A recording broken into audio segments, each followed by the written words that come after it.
Welcome to Three Witches and a Druid podcast, a Canadian podcast about paganism in today's modern society.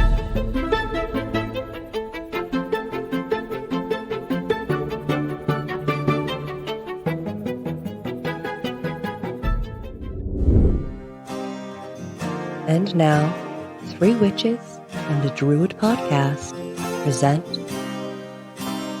Shenka.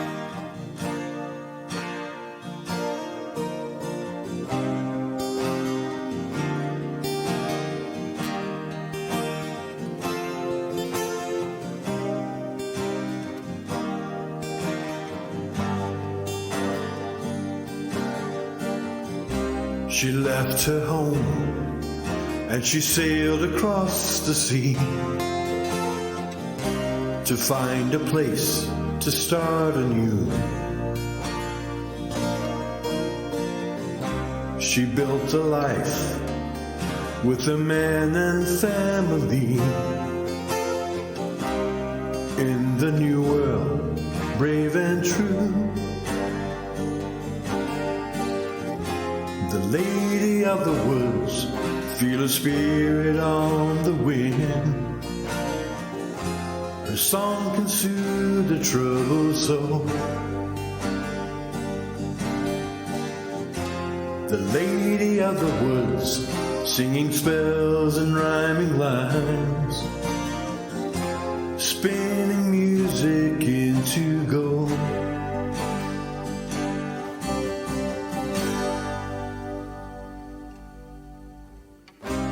The sickness came, and it took her family.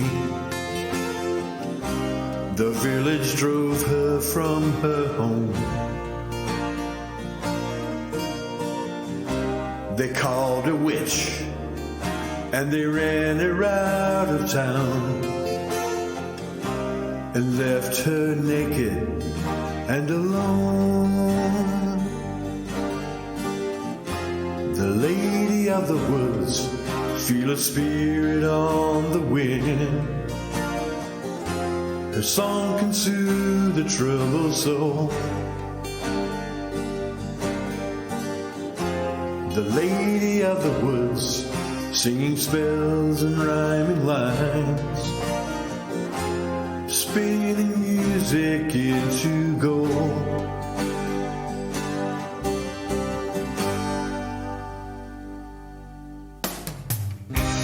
Deep in the woods, in a cabin on a hill, she took her refuge from them all. By day they whispered, and they cursed her very name, but by night they came to call. The lady of the woods, feel a spirit on the wind. Her song can soothe the troubled soul. The lady of the woods, singing spells and rhyming lines, spinning music into gold.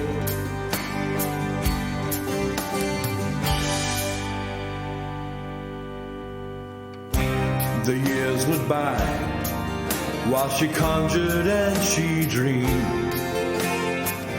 There in her cabin on the hill, if you listen to the wind, you can hear her sing her song. When the night is cold and still, the lady of the woods, feel a spirit on the wind. Her song can soothe the troubled soul. The lady of the woods, singing spells and rhyming lines, spinning music into gold.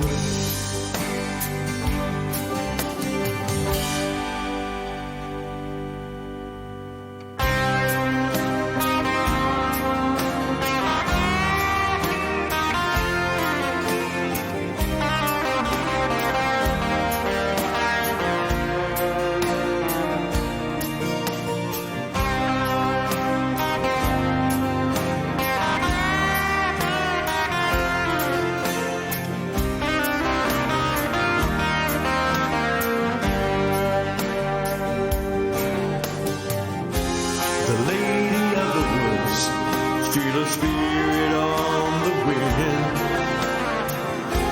has sunk into the troubled soul. The lady of the woods, singing spells and rhyming lines, spinning music into gold.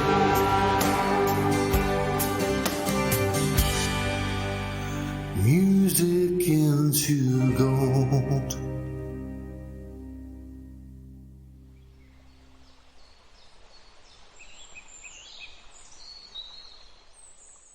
Hello, everybody, and welcome back. We are three witches and a druid sitting around talking about our life and our experiences living as modern pagans. I am Margot.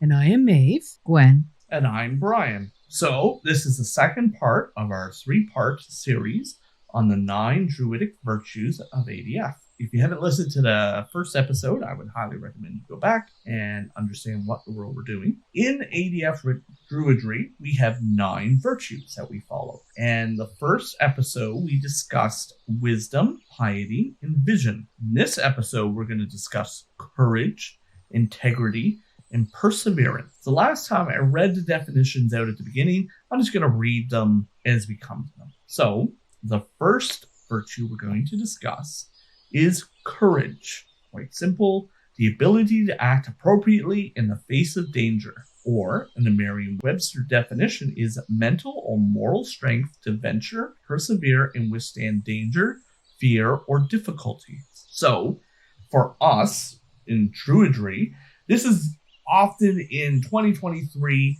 I'm not going out and fighting crime. I'm not a Ninja Turtle. I'm not a G.I. Joe. I'm not going to go battle crime in a dark alley.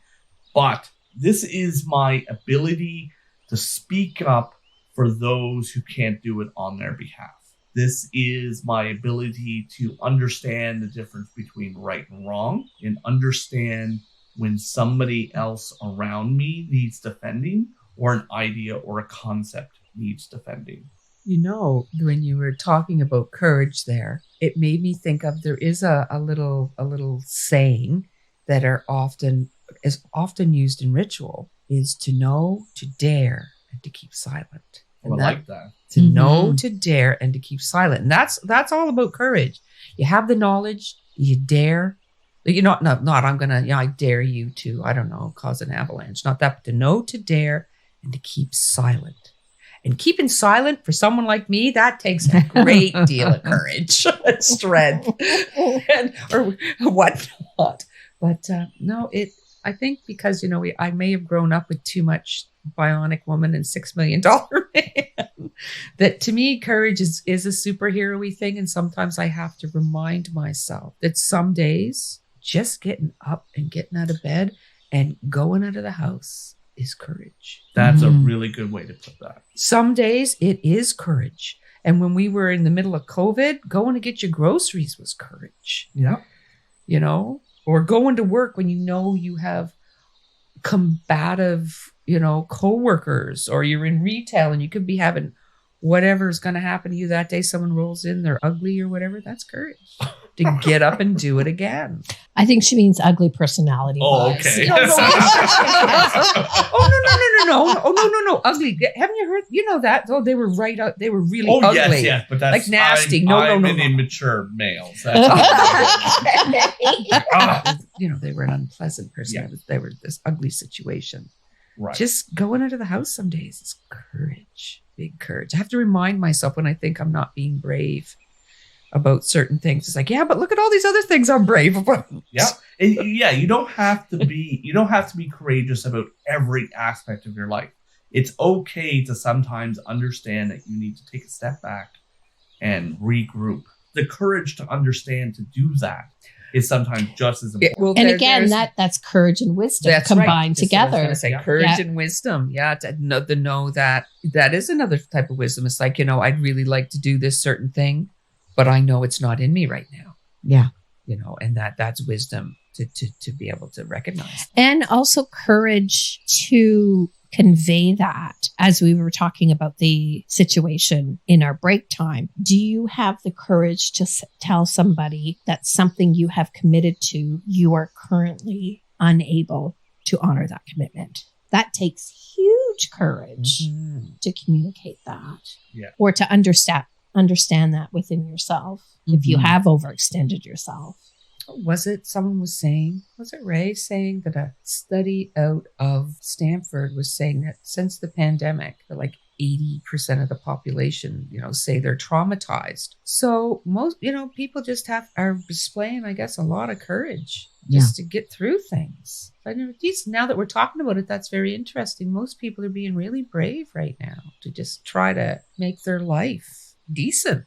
Mm-hmm. Or as normal as possible, normalizing what is happening within their life. We are very lucky where we live and where we are, that the level of courage that we need is different in different parts of the world. Yes, absolutely.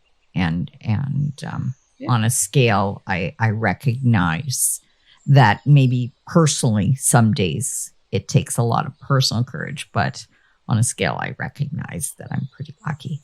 We are, because there are some places right now, I imagine if you were over in the Ukraine going out to get some groceries, could be taking your life in your hands. Mm-hmm. That's a great deal of courage. And people just to live through that, not turn to utter despair and keep going is, and I feel so terrible. And I also hope I never have to live through that myself.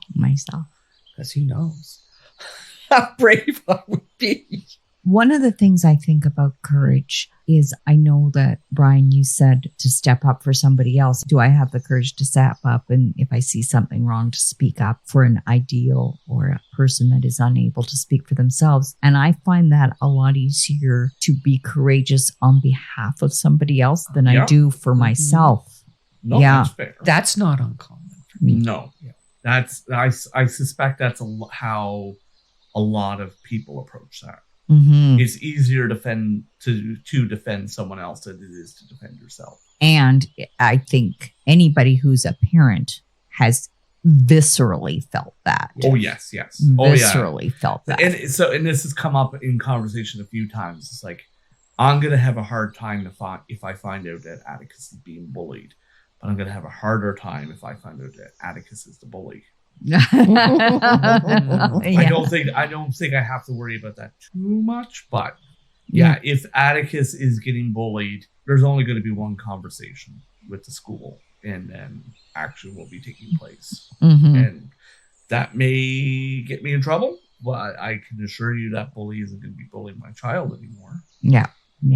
The rest of us are old enough that when bullying was happening, your parents told you to go punch them in the face. Oh, no. And that's how my parents. You were. Yeah, that's true. Yeah. You're not that young. You're on that but it's 2023. You can't do that anymore. You have to let them sort out their results.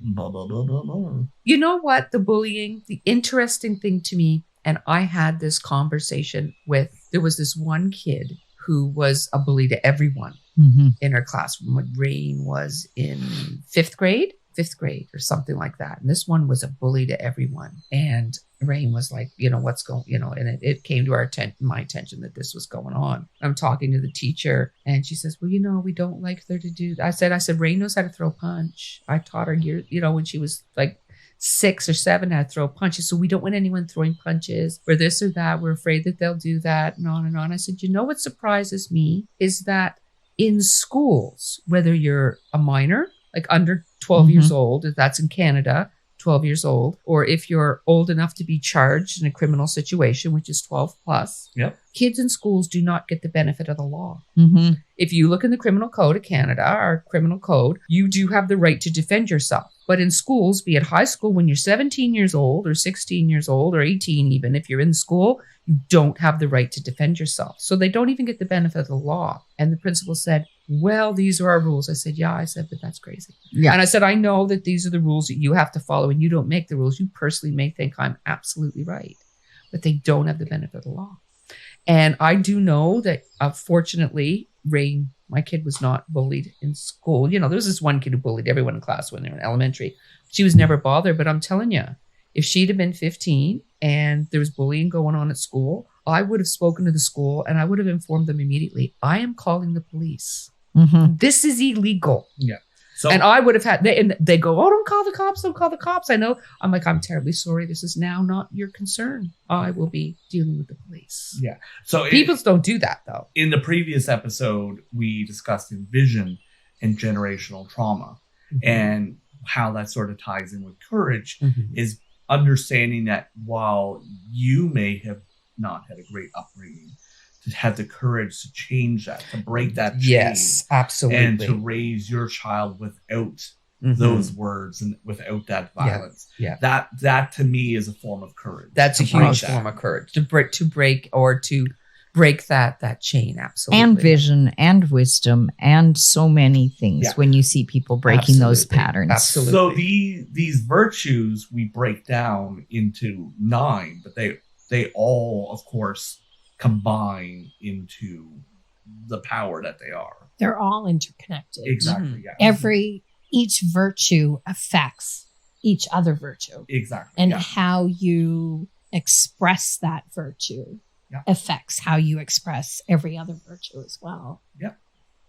Because we are very complex beings. We are. So the next virtue is integrity, honor, being trustworthy to oneself and to others, involving oath-keeping, honesty, fairness, respect, and self-confidence. The Merriam-Webster defines this as firm adherence to a code of especially moral or artistic values, an unimpaired condition, and a quality or state of being complete or undivided.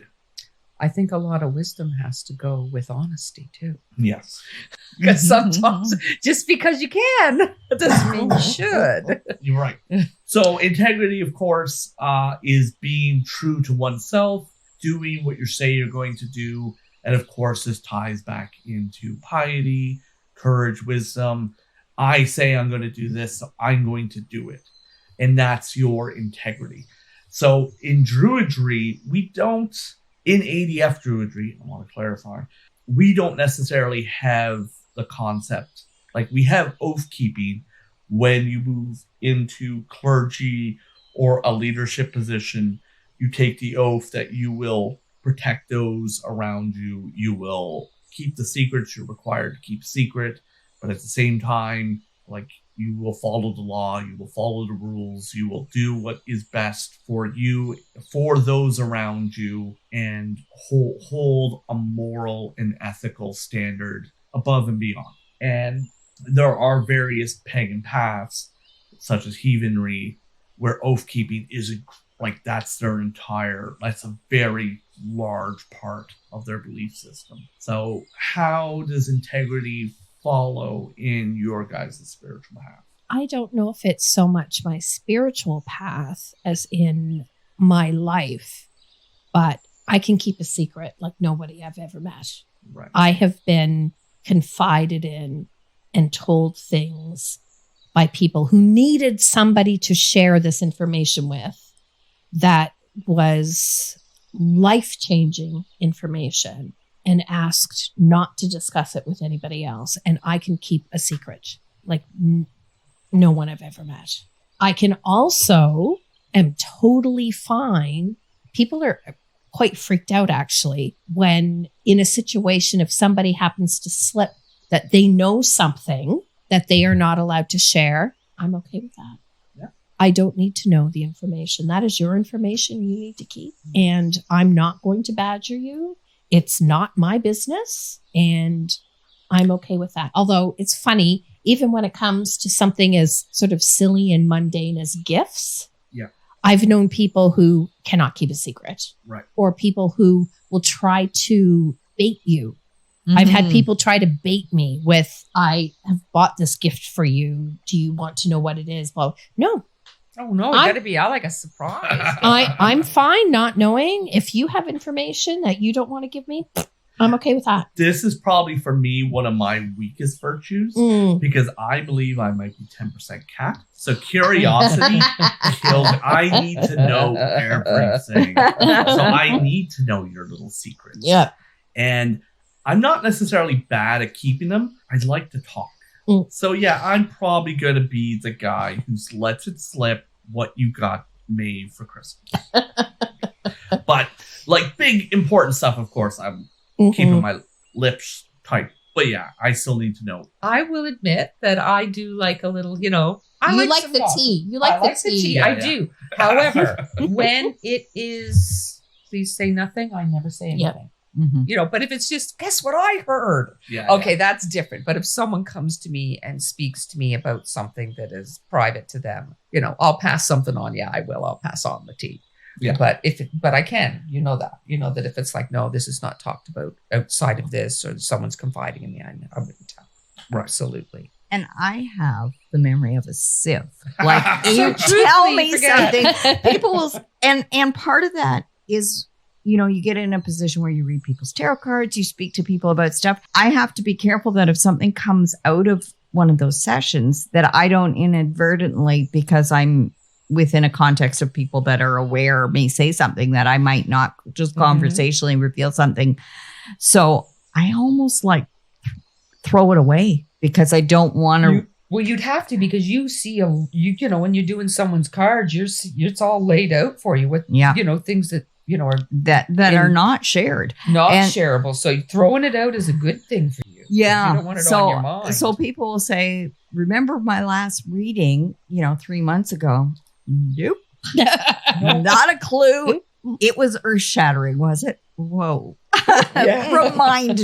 Remind me, because I don't want to be. So I delete. Margot is the vault, whereas you can, it's like speaking to an open canyon. You can tell me things in and out it goes. It's fine. Little echo, and then it's gone. It's gone. I think integrity is huge, definitely spiritually, but I just think people are happier if what they do is a reflection of who they think they are and who they say they are. And if it isn't true, if those things don't line up, there's a lot of unhappiness in your life. Yeah, I remember somebody saying, "Oh, well, just tell a little white lie." But you know what? A little white lie to save somebody's feelings or something. I'd rather say the truth in a kind way, because everything is in context, of course. But, I don't do things that I feel like I would have to lie about, because I'm just too unhappy if I do. Astro Boy told me that you have to tell white lies. Yeah, Astro Boy. Astro Boy. When your wife says, "Do these pants make me look fat?" Exactly. The answer is no. No, of course. That is a white lie. You look beautiful. And well, that's you not a can lie. say you look beautiful. You can say you look beautiful. You don't have to touch the whole fat part. Does this make me look fat? Yeah. No, Or you could just yell, "This is a trap," and run away. Yeah. Well, and that's fair, because sometimes in conversation, like a lot of things come back to communication. I've noticed in these 2 episodes that we've done so far, but people are subconsciously setting traps. They're not aware they're trapping their partners, their friends, their whatever into saying something that this is a way that I can relieve myself of some angst or anger, and you can be the focus of it. You called me fat. That's such a cliche one, but we can do that all the time. And if you recognize that, call that shit out. And if I do that, call that out on me. Are you sure? Yeah. Do you know what you said? Because I do not want to do that to somebody else. No. So integrity to me is like, I don't think a two-sided coin, well, obviously a coin has two sides, but a two-sided coin is the right way to look at this. But there is a second part to integrity. And the other half is fairness and respect. So while I can't keep a secret, I also will respect the living fuck out of you and be fair to everything I approach. And once again, that ties kind of back to the wisdom, being able to look at a situation and realize that there's multiple sides to every story, and being able to approach something with a fair view. So it's 2023, of course. We have, I think this has kind of died off a little bit, but we have like our cancel culture mentality of the world. So we have, I'm not going to bring up names, but there was an actor in the news who was arrested for an abuse claim. And he said, no, this is not what happened. And everybody, it didn't matter. The internet canceled him. Society canceled him. And then the next day, video proof came out that she lied. And this is not a gender thing. It's not, once again, believe victims. But it proved that she was lying. She was going through a mental health crisis. He attempted to help her, and she twisted the story.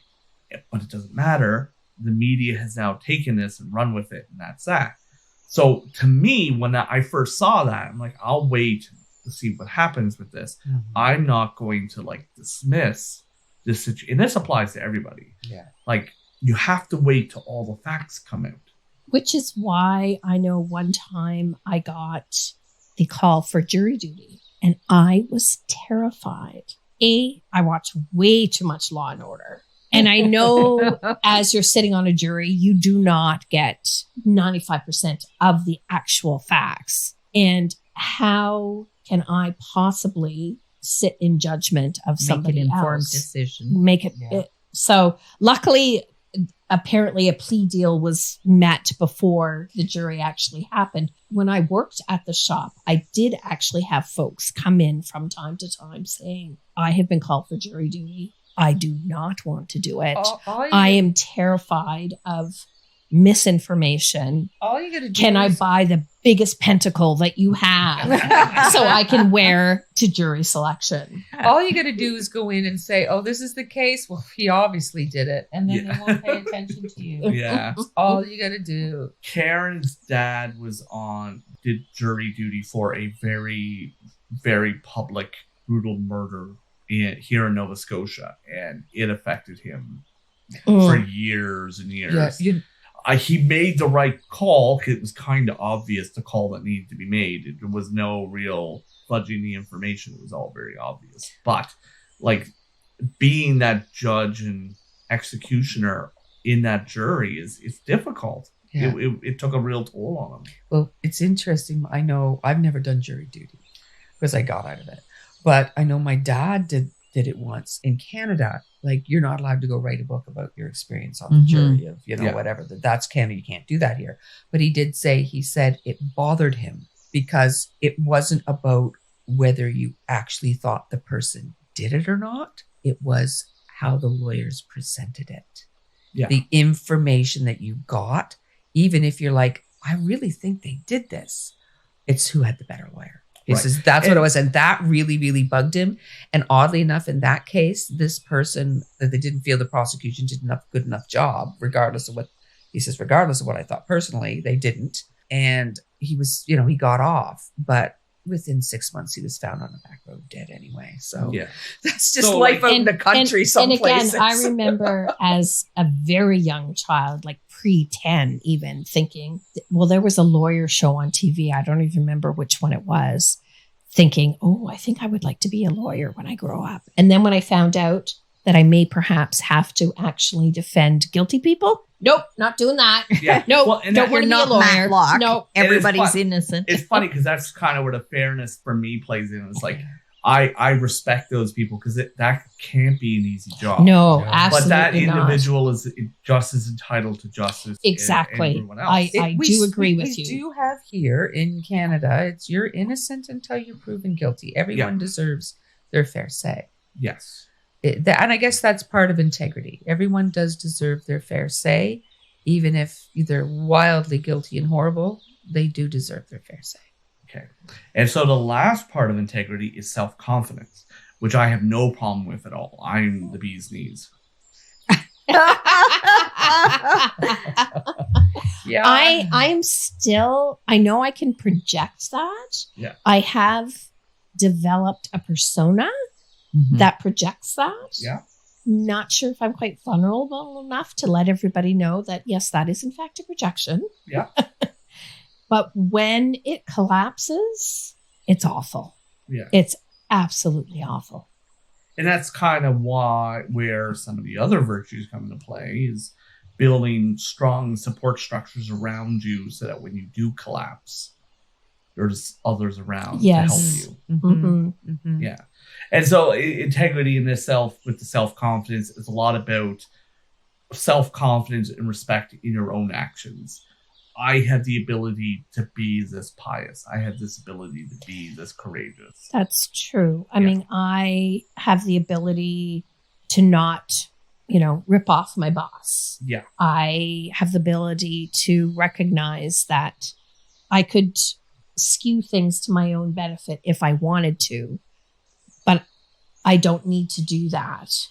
I can stay true to myself and to my beliefs and true to the circumstances. Right.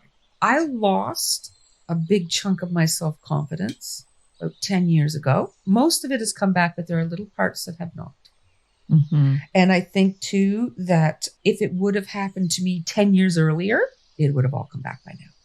But I think when you hit that perimenopause thing, that's a whole other kettle of fish that really affects you emotionally.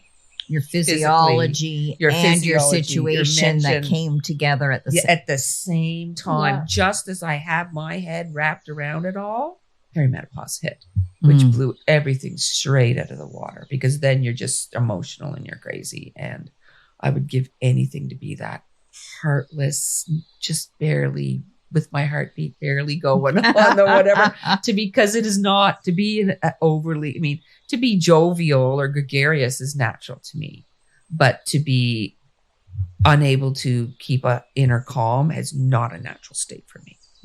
And, just as I get my inner calm, something crazy will happen. But, when it comes to, oh, you need me to do that for you? I can't go over there. I can't do that. I don't want to talk to them. I'm like, I don't care about that. I will waltz out in front of 5,000 people and no problem. Like you could say, oh, there's 5,000 people out there and you have to talk about this in 10 minutes. And I go, oh, sure, I'll do that. But little parts of my internal self-confidence has not returned. So it's very interesting. Yeah. Interesting. Very or if you need me to do something, I got all the confidence in the world. So it's very interesting. So sort of tying into the last part of integrity, the last virtue for today's episode is perseverance. Drive, the motivation to pursue goals even when that pursuit becomes difficult, or as the Merriam-Webster dictionary defines it as, steadfast in doing something despite difficulty or delay in achieving success. Well, I'm still here. There you go. I thought of you right away, but I actually thought about when I first met Margot for many, many years. Everything she said was prefaced with, I used to date a guy. and this is an I used to date a guy story. And what did you ask for?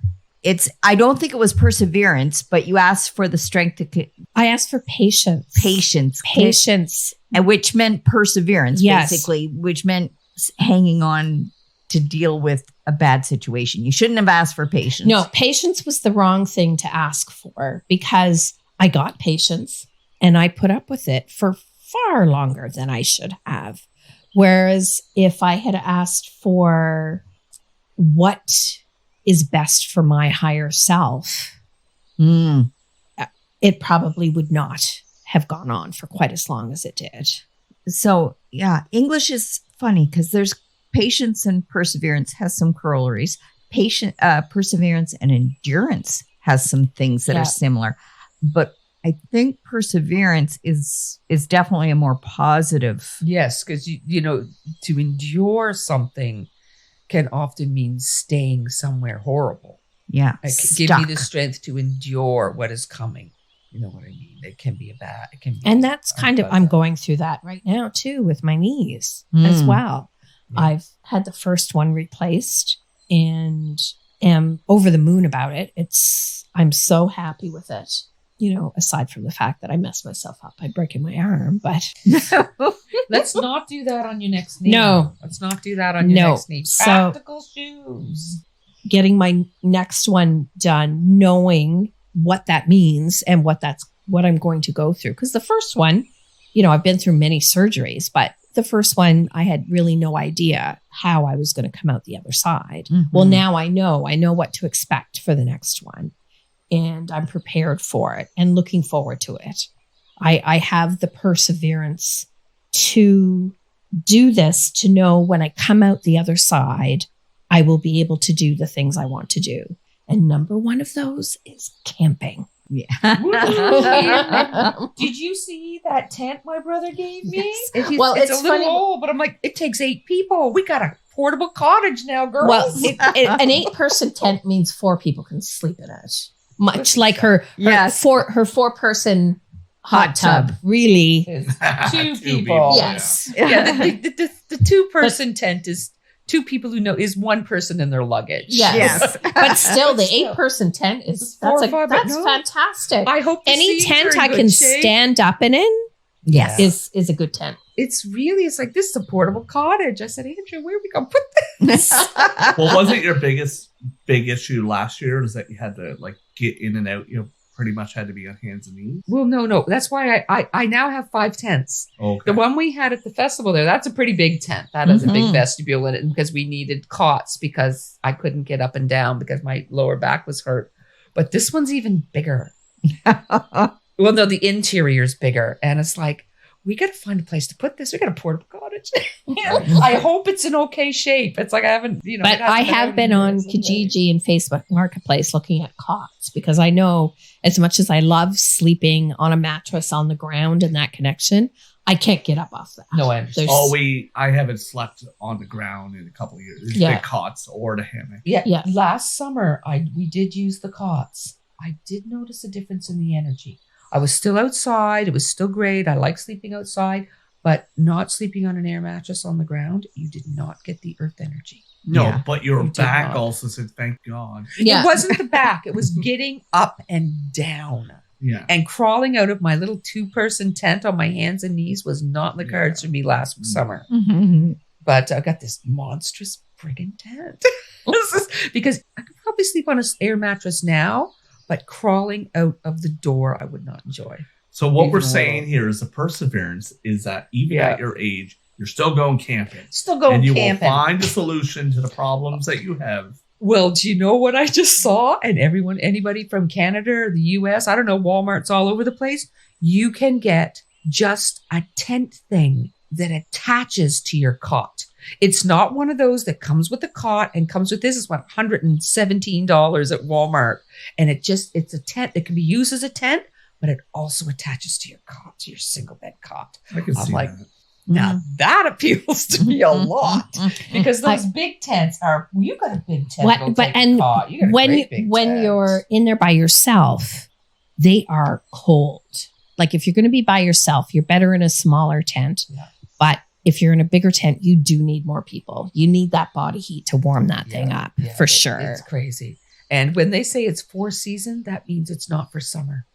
Because I bought a 4-season tent. My little orange pylon tent is 4 seasons. And unless I have the fly off of that and all the windows open, 3 breaths and you're sweating to Yeah, death. a friend of ours bought one last year and he Yeah. brought it in the summer and it was like a blackout tent. I was like, this is a really cool concept, except you could roast a chicken in there. Yeah. But no, because it's made, the 4-season tent is made of a thicker material. And it's like, unless, and then of course you're in Nova Scotia, it could rain at any minute. Yeah. It's like you didn't want to open up all the flaps because you could get rained on. So that 4-person tent is great for early summer, especially here in Canada, or fall. Perfect. But it's not for the So it's after not this for festival middle season, summer. we're going to have an episode or just start another podcast Oh. just on tent reviews. I have, and I do now. I have 5 tents, 5 different sizes. They I do think 5 we, different I think we have things. 3 tents and then my hammock. So 4 tents. Yeah. But your one tent is big enough, certainly, for a cot. Oh yeah. Oh, it's more And than big I enough. do my zero gravity chair that I got Mhm. is cot like. Yeah. And again, it's not exactly a lazy bastard chair, but it's pretty darn close. close. Mm. The other thing I will warn you, and we should be talking about other things, but for No, that's anybody fine. who's this listening, is the perseverance of overcoming our age and body Yes. that's right. and our Here's the desire deal. to camp. Pay close attention to how high off the ground it is. Yes. Forget the width and the length. That's no big deal. My cot is too tall for me For to your get tent. out of comfortably. Really, it is. It's a great cot. I went out and bought a decent cot, but it is. I have to shimmy out of it. I can't. If I sit on the side of that cot, my feet do not touch the ground. Wow. If I'm sitting on it, just sitting on it with my knee at the edge, my feet do not touch the ground. And Andrew's cot's a little shorter. He says, well, if it's bothering him, we should change cots. But his cot creaks. I don't want to sleep. I slept on his cot in my parents' basement once. And it's like, no, this cot creaks. I don't like this. My cot doesn't creak. Yeah. But I have to shimmy out of it. So be careful Okay. how high it is. Try to get it not higher than your knee. So there we go. This is overcoming our age. It's a fabulous cot. Nice and wide. I got a great pad on it, but there we go. Anyway, we got a big ass tent now. If the seams are still in order, it's older, but hasn't been used that much. Got a big ass tent, like 10 by 14. It's like, it's ridiculous. So back to perseverance. Perseverance. Yeah. This also, of course, applies to like social stigmas, being that we're all pagan. And it's often not necessarily like celebrated in our society. Like we're lucky here in Halifax. But We're outside very of lucky. Outside of Halifax, there's still a lot of issues. Yeah. Actually, I just read somewhere that they were having issues down towards Bridgewater. Okay. And there was issues in I want to say like Chester area last year over Christmas. Yeah, over Christmas. Over And- Christmas. And Yeah. I went down. And she said it was a rip roaring success. It was amazing. I went down because I wanted to support them. Oh, Yeah. that's And right. They were having it was, what did they call Mary it? Witchmas Yeah, Market. Merriam-Webster. And a couple of people from the community had complained. And so they were forced to change the name. The venue didn't make them change the name. She changed it to make them sort of back off, but they didn't. They kept going at her. In the end, she held it, and it was a success. So that's perseverance. Yes. Yes. Yeah. Move forward with it.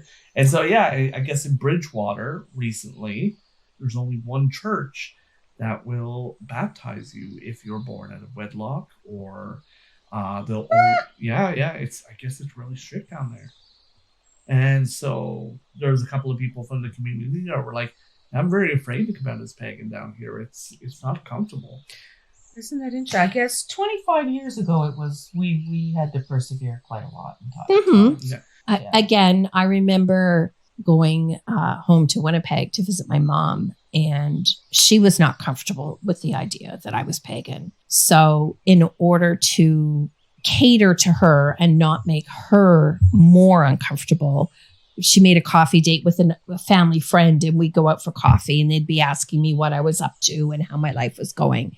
And I would say, sort of very couch my language, saying I worked in a woman's spirituality bookstore. And their response was, oh, so you're pagan. So that was, Did that help your mom when they were? it did. about It really did. It really, really did. But I also know, like, have been surprised and shocked, like going through the McDonald's drive-through, the young woman who hands me my coffee is wearing a pentacle and has, pagan symbols tattooed on her arm. And I'm just thinking, like, McDonald's, yay you. Yeah. Yeah. It has changed a lot. That's for sure. Oh yeah. Now we have our public ritual in the Commons. The city just wants $30.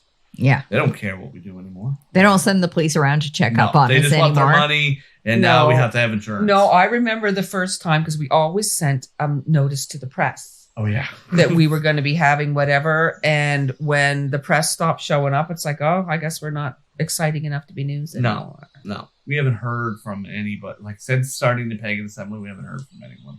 No one cares. No one cares. No. They, you know what? They're distracted by so many other things right now. And I was going to bring that up. Back to courage a little bit. We are living in a time where world history events seem to happen every fucking weekend. and you know, what did I hear about there's all these different ways people identify now and this. I mean, you know, past trans and this, and that's, you know, whatever makes people happy, that's cool. But people are not paying any attention to us no one's paying attention to us anymore. Because they're trying to get everything else straight. Yeah. Yeah. We're just not interesting in the slightest. Oh, they're just witches. Yeah, who cares? Yeah. Yeah. No one cares about that anymore. Yeah. It's great to be uninteresting, I suppose, to the general public. It's kind of nice in a sense, I guess.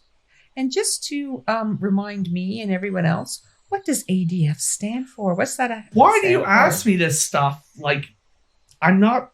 Oh my God. You just say ADF. You must. I just say ADF. I've said ADF for 20 years. ADF is a Druid fellowship. Oh my God. I'm not going to get this right. And I'm going to sound like an idiot. Sorry for putting you on the spot. Your Gaelic, it's not My up to Gaelic stuff. is not. And this is the word. It's in Gaelic, is it? Ardranach thing. Mike can say it. I can't. Ardranach thing. I did not realize that's what it was. I thought it stood for, I don't know what I thought. It's a Druid fellowship. It's a Druid. Oh, okay. I thought maybe it was like 3 English words. No, God, no. R-A-R, and then so, and it's funny because it's ADF, but it's A-R, and then the second word starts with an N. Not That's B. Gaelic. Yeah, it's Gaelic for you. N-D-R-A-I-O-C-H-T, and then the last word is F-E-I-N. Okay. Well, I will not ask that question. No, just give me a heads up and I'll practice you know my what it is? pronunciation. It sounded complicated and it's now left that side of my head. So everyone, thank you very much for tuning in. We're always so happy to be talking with each other and with all of you. And we have one more show on the ADF Virtues, and that will be next time. And thank you to all our patrons. And patrons, we are just so grateful, and we're moving up all the time in the lists, and just the whole thing startles me to death.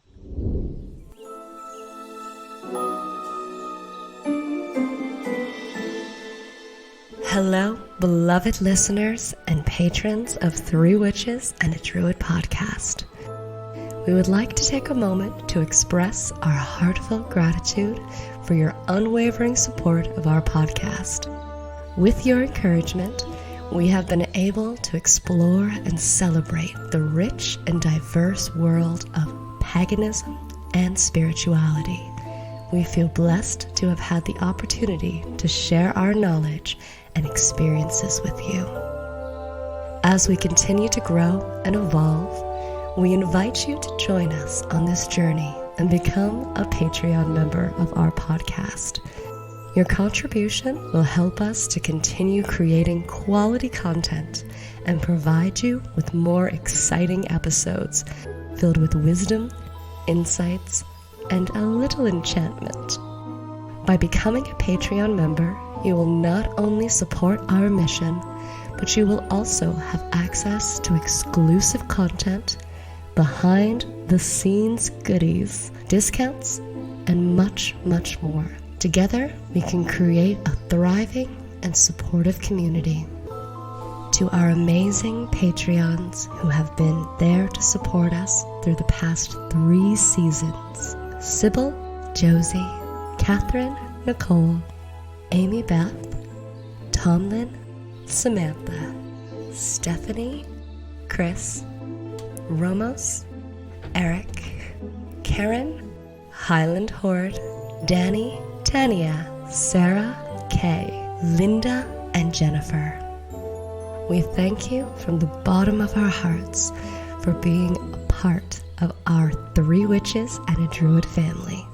Let us continue to inspire and uplift each other, and may our collective energy bring light and love to the world. So if you would like to contact us, you have any questions or comments, You can get a hold of us on our Three Witches and a Druid Facebook page. Our suggestions for shows, we're certainly really happy about that. And also, next time we're going to be putting a little hue and cry out to all of you out there to be involved in the show. So tune in next time to find out what that's about. And until then, merry meet, Merry part, and merry meet again. blessed be.